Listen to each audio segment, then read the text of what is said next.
पाकिस्तानमधून परत आलेले सैनिक चंदू चव्हाण यांनी मंत्रालयाबाहेर कुटुंबासमवेत आंदोलन केलं आणि सरकारवर अनेक आरोप देखील केले। तर सैनिकांना चुकीच्या पद्धतीने सैन्यातून बडतर्फ करण्यात येत आहे, हा एक मोठा स्कॅम मी समोर आणतोय असं म्हणत चंदू चव्हाण यांनी सरकारवर चांगलेच ताशेरे ओढले आहेत।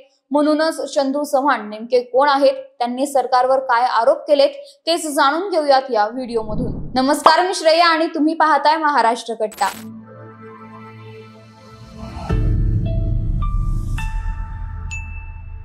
चंदू चव्हाण हे धुळे जिल्ह्यातील बोरविहीर गावचे राहणारे आहेत। भारतीय सीमा ओलांडून ते पाकिस्तानच्या हद्दीत गेल्याने त्यांना पाकिस्तानात अटक झाली होती। तर अटकेनंतर चंदू चव्हाण तब्बल 3 महिने 21 दिवस पाकिस्तानच्या ताब्यात होते। यावेळी त्यांना मोठ्या त्रासाला देखील सामोरे जावे लागले।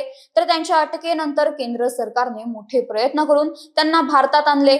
चंदू चव्हाण भारतात परतल्यानंतर देशवासियांनी मोठा जल्लोष देखील केला होता, पण त्यानंतर चंदू चव्हाण यांचा विषय मागे पडत गेला। भारतात परतल्यानंतर चंदू चव्हाण यांना विविध चौकशांना सामोरे जावे लागले होते।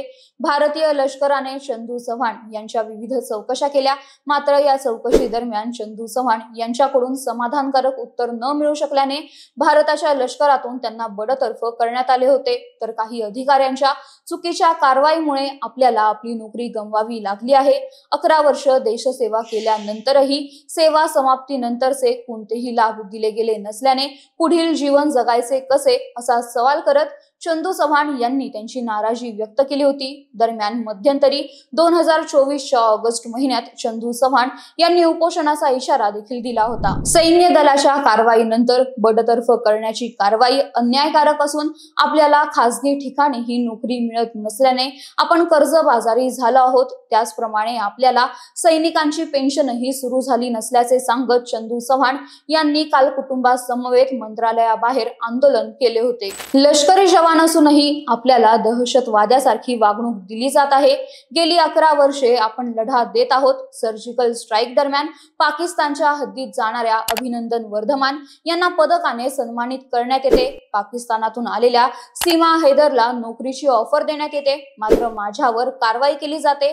आपणच आता पत्नीला घेऊन पाकिस्तानात जातो अशी व्यथा मांडत या प्रकारे हजारो सैनिकांना अन्यायकारक कारवाईला सामोरे जावे लागते। हा मोठा घोटाळा असून तो आपण बाहेर काढणार असल्याचे चंदू चव्हाण यावेळी म्हणाले आहेत। तर चंदू चव्हाण यांनी सरकारवर केलेल्या या आरोपांबद्दल तुम्हाला काय वाटतं, यावर तुमचे मत काय ते कमेंट करून नक्की सांगा आणि या व्हिडिओला लाईक, शेअर आणि महाराष्ट्र कट्टा या आमच्या YouTube चॅनलला सबस्क्राईब करायला विसरू नका।